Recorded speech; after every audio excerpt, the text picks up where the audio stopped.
Hi, everyone, and welcome back to the show. So, for this episode of Beyond the Pump, we will be celebrating Earth Week. And how we'll be doing that is by talking about an alternative renewable fuel, E85, and share a little bit more about, what it's looking like in California right now for E85.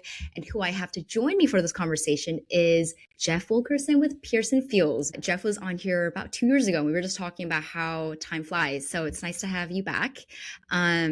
I guess for anyone who may not have listened to that episode 2 years ago, can you just give us a little overview of Pearson Fuels? We'll start with that. No problem. So Pearson Fuels, we're based down in San Diego, but we work with retail stations all across the state. We are an E85 distributor. E85 is all we do. That's our main focus. And so we are trying to help stations that are interested in diversifying their fueling options by adding E85. And we've grown pretty rapidly over the last 2 years since we've talked. Eclipsed 400 and then 450 stations that we work with across the state. And we expect to add another 60 to 70 this year. Gas prices over the last 2 years have been relatively low, keeping volumes in check. But as we know, the issues in California with refineries and, of course, issues in the Middle East are now accelerating gas prices. And we're seeing averages that are just below $6 at the pump right now for gasoline. Yes, I'm glad you tied it into what's currently happening. And I think maybe a good way to kick us off now is if you can give a brief overview of what exactly even is E85 for those who don't know. Of course, E85 is a high ethanol blend of fuel. It's 85% ethanol and then 15% hydrocarbon. I say 15% because the 15% is traditionally gasoline, although we've begun replacing that with a product called renewable naphtha. Renewable naphtha is a byproduct of renewable diesel and sustainable aviation fuel production. So when we do that, we have a gallon of fuel that is 98% renewable. It is therefore the only drop-in renewable fuel here in California outside of renewable diesel. While those volumes have been increasing, they've started to fall off a little bit. And on the other side, E85 continues to increase. So if you go to the gas station, it is, as opposed to the black handle that you normally see for gasoline, it is a yellow handle. And as I mentioned, we have over 400 stations, 450 stations, but the state is probably approaching 650 locations where drivers are able to access E85.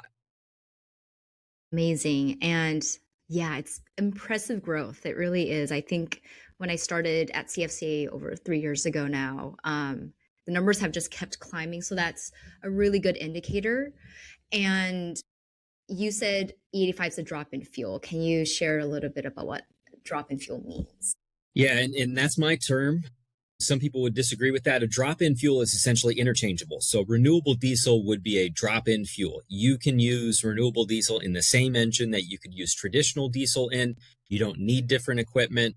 The reason I say that E85 can be a drop-in fuel is because of legislation we're working on with CFCA right now in Sacramento to allow any vehicle in the state to take E85 or gasoline. So we're trying to make it interchangeable. It's something the state needs in order to meet its climate goals. Modeling at UC Davis indicates that the state will need to fully replace fossil gasoline with renewable options by 2040 to 2045. That means that E85 is the only commercially available fuel of measure in the marketplace right now that could do that. And so that's why I say it is a drop-in fuel. The normal gasoline that you see at a California retail station is 10% ethanol and 90% gasoline.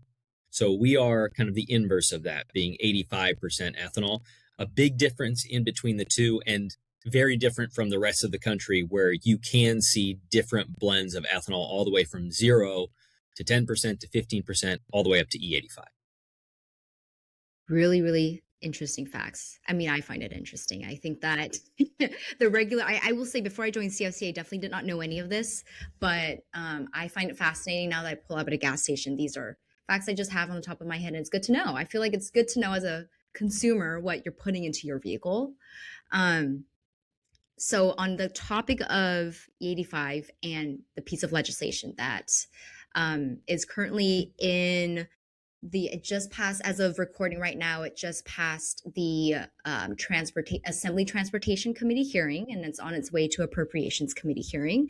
And Jeff testified as lead witness along with our CFCA policy director. And Jeff, I was going to give an overview of the bill. Or would you like to do that?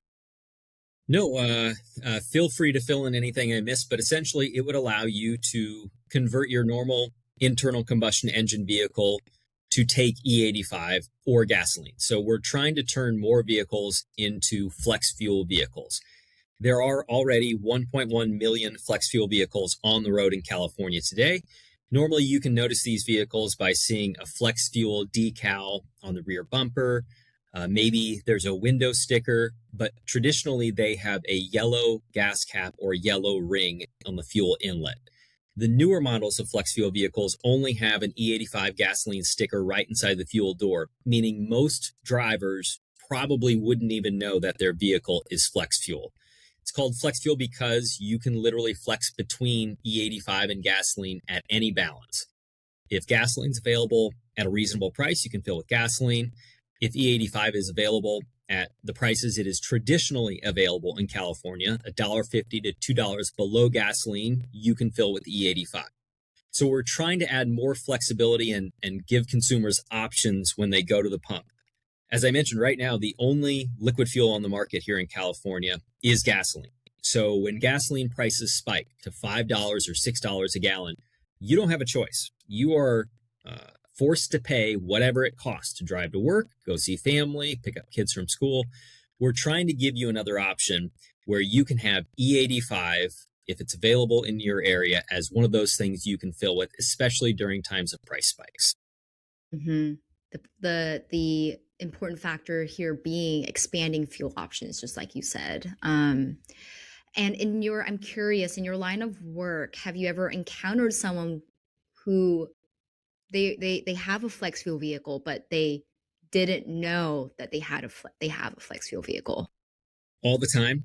Really? It happens on a regular basis, meaning the 1.1 vehicles that we have on the road that are flex fuel vehicles, only a portion of them, I would say less than 500,000 of them, know that they can use E85 because it's just not something a daily driver is accustomed to looking at. So this legislation from Assemblymember Radizia Ransom is really important because if you put a conversion kit on your vehicle, you know that you're able to use E85 or gasoline. So it brings a level of awareness that's probably not there with the common flex fuel vehicle driver today. Mm-hmm. Yeah, it's it always comes back. I feel like with our industry, it comes back to consumer education. And correct me if I'm wrong, but another important factor of why this piece of legislation is so vital right now is that California is the only state, right, that doesn't allow for the legal sale of conversion kits. That's right. So EPA has an approval process for these devices in 49 states. However, as is usually the case in California, these devices are regulated by the California Air Resources Board. The California Air Resources Board, or CARB, does have an existing regulation to approve these devices. It's been in place for over a decade, and none have ever been approved. So what we have learned in talking with both the Air Resources Board and manufacturers of these kits is that the process is unworkable. It's far too challenging and expensive for a kit company to go through the regulations and get approval. What that would mean is if you're going through that approval and you have to spend what we've been told $1 million to gain approval for one kit in California, you're going to want to recover that money on the back end. So the kits that are available today for $500, $600, $700 are going to increase in cost because those companies are going to need to recover what they put in to gain compliance. Therefore, we think the EPA regulation is much more workable and doable for some of these companies that aren't that well capitalized. It's not like they're an OEM in Detroit who can withstand this level of testing. Mm-hmm. I mean, that makes sense because ultimately, right, it's about affordability at the end of the day. And so we don't want to be working against that logic. A novel it's not a novel idea here, B, because this is done not only in the other 49 states, but it's been done in France. They've installed something like Mm. 250,000 of these kits over there. France is probably the closest relatable market to California.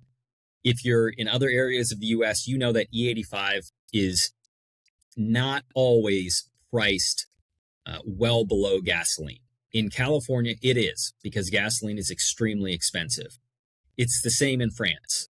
Gasoline is extremely expensive. E85 is widely available at over 4,000 stations there and at a very substantial discount.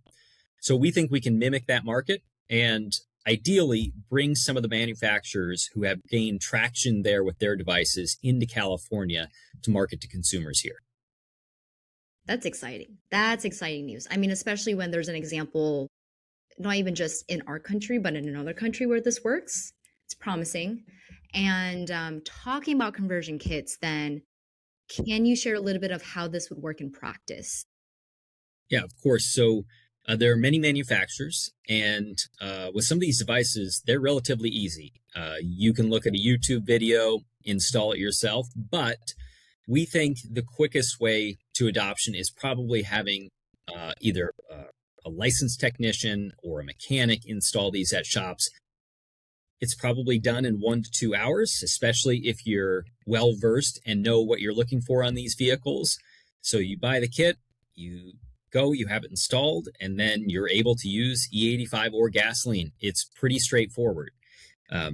Once the bill is hopefully signed and into actual law, then on January 1, we hope to have many of these kit makers through testing with EPA so they can go out and start to market these products to different vehicles and engine types and Californians across the state.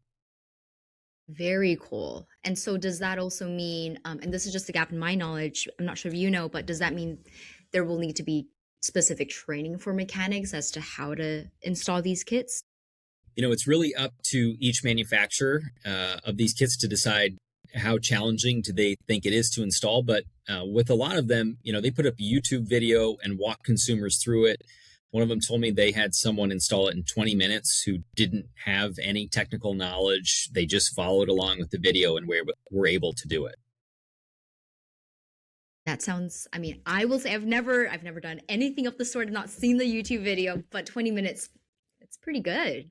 It's pretty Well, good. which is why we think if you're going to reach mass adoption and you're going to reach average consumers as opposed to just car enthusiasts, you'll probably want to take the kit somewhere to have it installed. I think that's a very likely outcome of this. Okay, that's good to know. And AB 2046, yes, like Jeff mentioned, is a CFCA sponsored bill. And, we've been very lucky to have Jeff and Pearson Fuel's just expertise in kind of navigating this conversation. And again, having, leaders in the legislature to lead this conversation. So we're very excited to see where this bill goes. And once it does, we're hoping it gets passed. When it gets passed, just kind of see how it gets implemented and plays out. Is there anything about AB 2046 that we haven't touched on, Jeff, that you'd like to share? Or just No, E85 you right guys now? have been great sponsors of the bill. Assemblymember Ransom helped us kick this off with a press conference at one of our stations in Tracy. That's also a CFCA member. And you spoke at the event and did a great job of giving an overview of what the bill and the legislation is all about. And we know there will be work on the back end to help educate consumers, drivers, what these kits do. And we hope that station owners that you work with and everybody throughout the supply chain is aware that this is another option that drivers can have. Very excited to just have this additional option available. A question I was going to ask earlier, but we can ask it now, is how can consumers find E85? Because I think what I've done is I just go on Google Maps and just search E85. Is that how you would go about it, or is there a better way to go about it? Yeah, there are a number of ways you can do that. I would download the Pearson Fuels mobile app, and you can see all the stations we work with across the state, including stations that are coming online soon that might be near your area, and you can see the real-time prices from those stations. And then you also have the ability to enroll in alerts where you can find promotions that we might be doing or station discounts that are available for a limited time. Perfect. I'm just going to do it later for fun, just to see what it looks like. Perfect. All I was going to also have a portion of our conversation today talk a little bit about, with things that are new and just it's maybe there's less information out there about it. There can be myths, and so I thought it could be a good portion of the episode to have a conversation around myths and debunking those myths. And I did some research trying to look around, and actually Pearson Fuel's website has some very good resources. So say anyone who is listening, you're looking for a good resource, the Pearson Fuel website definitely is one of them. And I'm just gonna go into the first myth, and that myth being that E85 damages your engine. Now, what can you share with us about that, Jeff? Sure, that's a common question we've received, especially as we've talked about this legislation installing these kits on normal, traditional internal combustion engine vehicles. Modern vehicles are very up to date in terms of components and material compatibility. And one of the things that these kit companies do is make sure that the vehicle is capable of handling E85 before they put the kit on the market. If you drive a traditional flex fuel vehicle, by and large, the components are the same as they would be on a non-flex fuel vehicle. You just don't have the software that reads what's in the fuel and adjusts the fuel timing and delivery to a higher content of ethanol. So, we wouldn't want you to put a fuel in the vehicle that damages the engine. And when people say damage, I don't know quite what they mean, but certainly as we look towards passing AB 2046, that's something we want to make sure people are very aware of, that these kit companies are taking precautions to make sure that the vehicles they're installing these devices on are capable of using E85.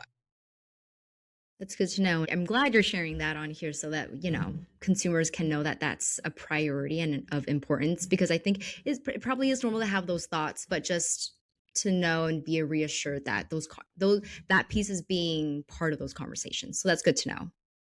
Okay, so second myth is that E85 is less efficient, so it's not worth it. Sure. So another common question. While ethanol is less dense than gasoline, it is not enough to overcome the massive price discount that we have in California. So the simple rule of thumb is you want E85 to be priced 70% the cost of gasoline, meaning if gasoline in California is $5 a gallon, E85 needs to be priced $3.50 or cheaper in order for it to be economically valuable.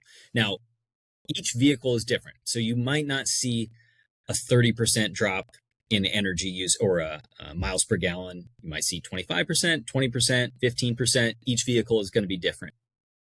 If gasoline is $6 in California, which it is right now, that means E85 needs to be priced $4.20 or cheaper in order for it to be the economical option. As you see on our app and in other stations that offer E85, it's almost always the economical option in California because of how expensive gasoline is.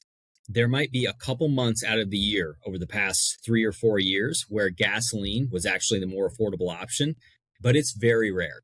And so that's one thing that has allowed E85 to succeed here as opposed to other states in the country. I mentioned France before. They have the same type of environment where gasoline is really expensive and E85 is priced aggressively. But when you see comments like that, it's probably from people in other areas of the United States where E85 is not priced that well. Gasoline could be $2.50 and E85 is $2 a gallon or $2.25 a gallon. That discount is not there to capture the economic value of E85. But in California, it almost always is. California is always making headlines with our high gas prices. We're the highest in the nation. And so I think it just points again to the importance of having a bill like AB 2046. And I think you look at the usage of E85 in California, and it continues to increase. The drivers of flex fuel vehicles in California know what their miles per gallon are going to be and whether or not they want to go back to E85. So to me, that tells the bigger story. You go talk to consumers, they know how much it saves them. There was a story from CBS in Sacramento recently where A driver was filling up with E85 and told the reporter he thought it saved him thousands of dollars per year based on how much he drives. We think based on the cost of these conversion kits that we're trying to legalize in AB 2046, the payback period is well under a year because of how affordably priced E85 is relative to how expensive gasoline is. That's quick turnaround, R for ROI. Okay. Third myth is that, and we kind of touched upon this already, but that it's hard to find. E85 is hard to find. Yeah, we're continuing to increase the availability of E85. As I mentioned, we've added around 120 stations over the last 2 years. California, close to 650 stations. So it's still fewer than 10% of stations that are in California, but we're approaching 10% pretty rapidly here. There are still areas of the state where we have not reached saturation, which is why we're continuing to expand. And we're trying to find that level where we have enough stations and enough competition to create aggressive pricing and allow people to find E85. We've not reached it yet. We still think there are areas where new stations could come in and find new consumers. But if you go on the app and find a station not near you, let us know. We'll try to look at that area next. And if the stars line up and station equipment is compliant for E85 and station owners are interested in adding E85, we'd love to work with them. Across the country, E85 availability is stagnated. There aren't a lot of stations coming online in the other 49 states. But as I mentioned, because of how affordably priced E85 is here relative to gasoline, we continue to see more stations come online, and I think it will continue to accelerate over the next few years. I agree. Ever since I've been at CFCA, it really has increased year over year. Would you happen to know the number of E85 stations across the country? Or it's in the thousands. Yep, it's in the thousands. And a lot of that is because more than a decade ago, stations in the Midwest where most ethanol is produced wanted to support that homegrown industry. And so they rapidly expanded E85 stations in availability. And there was some federal grant money that was available for several years for stations to do that. And so they quickly added E85. I think they are now leaning more towards a 15% blend of ethanol because the pricing is just not as competitive as it is in states like California. But as we continue to expand, we're going to catch up to states like Iowa and Minnesota, where E85 was more available 5-10 years ago, and start to overtake them. I mean, I will say I'm here in Sacramento, and wherever I drive, I will say I've noticed I pass probably at least one E85 station on every commute, or everywhere I drive, I notice at least one. So you're right. It is definitely increasing. It's important because you don't want to change your driving habits, right? You don't want to have to go a mile or two out of the way. You want it to be on your commute to work or when you're going to get groceries, running to the store. So that's the reason that we're still looking at areas that we think are underserved or areas where we think, another station or two could be advantageous to the consumer. Yeah. And when I think about it, especially in probably those rural areas, and if you're someone who has a long commute to work or, your daily commute's really long, then, I mean, I would say E85 is, with the cost savings, huge game changer for those individuals. Yeah, for those super commuters who are driving thousands and thousands of miles a year, the savings increase as you go. And in those rural areas, sometimes gasoline is priced even higher than it is in metro areas like LA or San Diego. So we think those are areas that not only flex fuel vehicles are appealing, but E85 conversion kits are especially appealing because of the cost savings for hypermilers. Yeah, that makes sense. Hypermilers, that's a good term. Hyper consumers, hyper drivers. Yeah, super commuters. Super commuters, that's even better. Okay, the next one is that E85 is only for niche users. E85 is definitely popular for enthusiasts who are looking to gain horsepower from the octane benefit of E85. If you notice on a gas station in California, a pump, there will be levels of um, octane ratings of 87, 89, 91. The octane of ethanol is around 114. So that means we have a higher octane. We put stickers on our pumps that says 100 research octane numbers. So if you're looking for more horsepower, that's very appealing for that industry. What we're trying to do with the legislation is turn it into more of a mass market consumer oriented fuel where you're able to take advantage of the cost savings in addition to some of those other benefits. Good to know. Good to know. I mean, is it those sports cars typically that do really well with the E85? They love the E85, and there are people across the country who are tuning their engines for higher octane, and that's great. We have a pretty deep car culture here in the state, but we also want regular consumers to be able to access it because of the price benefits. Sharing is caring, and that applies here. Good. All right. And last but not least, if there's is there a misconception that maybe we didn't touch on? And if so, what is the biggest misconception that you hear about E85 in your work? Yeah, so I think there are some concerns, especially in California, around having environmentally friendly fuels. And E85 ethanol production across the United States continues to increase their efficiencies, using less biomass to produce more ethanol gallons, and at the same time producing animal feeds or bioplastics that can be used in other industries. As I mentioned, this is the only fuel that can be traditionally renewable and drop in as a liquid substitute for gasoline. For environmentalists, I think what we're trying to help them understand is that the data indicates you have to be all renewable by 2040 to 2045 in California for the state to meet its climate targets. So this is one of the tools that the state should be using, in addition to some of those ZEV targets that the state is trying to meet that we know are becoming a little bit more challenging based on the current environment. But this is something that can help the state grow.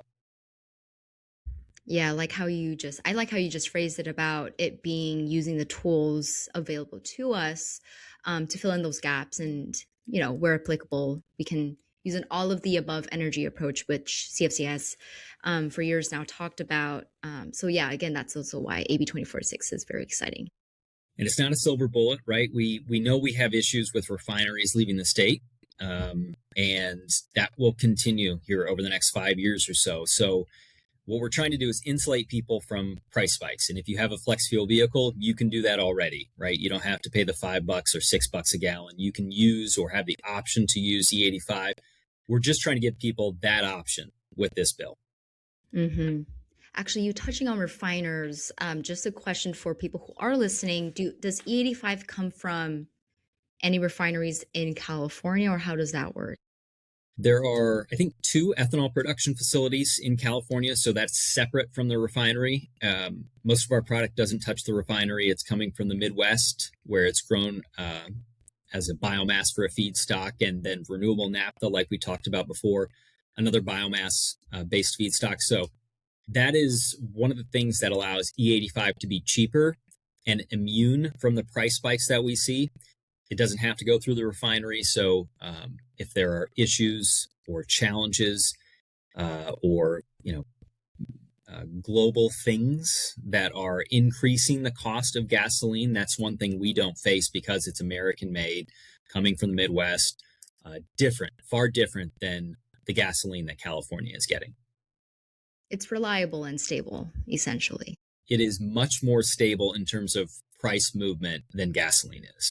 Mm-hmm. Any consumer probably in California right now. That's reassuring to hear. Well, that was all the myths that I had, and I like that you added in that last part too. We're coming to the end of the episode, sadly. Is there anything that I have one last part that I've been doing with our podcast guests, and it's been a fun time. We do rapid fire questions at the very end, but is there anything that we didn't touch on that you would like to add about E85, the bill, anything? Yeah, we're appreciative to Assemblymember Ransom, the legislators, her co-authors that helped develop this bill, CFCA especially as a sponsor of this bill, and we're going to continue to need help to get this thing through through the Assembly and through the Senate, and then be signed into law. I think that the take-home message is go look at your vehicle inside the gas door and see if you're driving a flex fuel vehicle, and then if you are, try E85, see if you like it. And especially in a time like this where gas is incredibly expensive, we think the proposition is very apparent. Yes, and good to know that there are tools out there, meaning the Pearson Fuels app, any other app where you can search up E85 gas stations near you, or even if you don't have a flex fuel vehicle, out of curiosity on a weekend, stop by, take a look, take a little peek. It's a nice little Who's field to trip. say? Right. And then pop into the convenience store, grab a There you snack. go. A little field trip. Okay. Well, rapid fire, Jeff. Are you ready? It's not going to be a I hope long so. one, just a few. Okay. Okay. So first, what is the first thing you tell a driver curious about E85? Yeah, so we encounter this a lot. We go to a station, and by now we're very accustomed to knowing which vehicles are flex fuel vehicles or could be flex fuel vehicles. And so, if they don't reach for the yellow handle, I usually just go up and I ask them if they're aware that they can use E85, and if they say no, then I offer to buy them their first tank and see if they like it, and then I have them download the app so that they can find other stations near them. And so that's just one way we can help consumers be more aware of the vehicles that they're driving and the fuel that they're using. I like that. A little here's a sample, here's a trial. That's right. Give it a go. That's Yeah, right. I like that. All right, second, favorite convenience store snack. Anything with chocolate. Anything with chocolate. How about just chocolate? Just a That's fine chocolate too. bar. That works too. What's your go-to chocolate brand? Probably Snickers. Oh, you're a Snickers guy. Snickers is definitely a good one too when you want some, just a fun time with chocolate. That's right. All right, last but not least, on a road trip, do you go playlist or do you go podcast? I mentioned I drove to Tracy, which was, I think, 6 or 7 hours, and I had to do a mix there. I had to do a little bit of both. A lot of California podcasts talking about news and politics, just try to stay up to date, and then any music, just to flip around and see if I can find a vibe. So it's like a little bit of this, a little bit of that, so you don't get bored of either. Little work, little play, right? Yeah, I like that. It's a good mix. It's a good, especially if it's like from where you're at in San Diego. It's what, 10 hours, 10-hour drive. It's a haul. We I think we did it in 6 to 7, but Sacramento could be a full 10. Could be a full 10. Yeah, that's probably why I'm thinking 10. Well, thank you for driving up here for that. It was definitely a successful press conference. Made a difference having you there.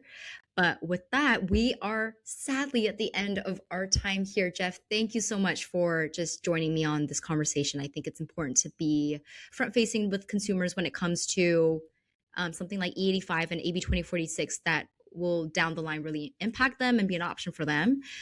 So thank you for coming on, and thank you everyone for listening.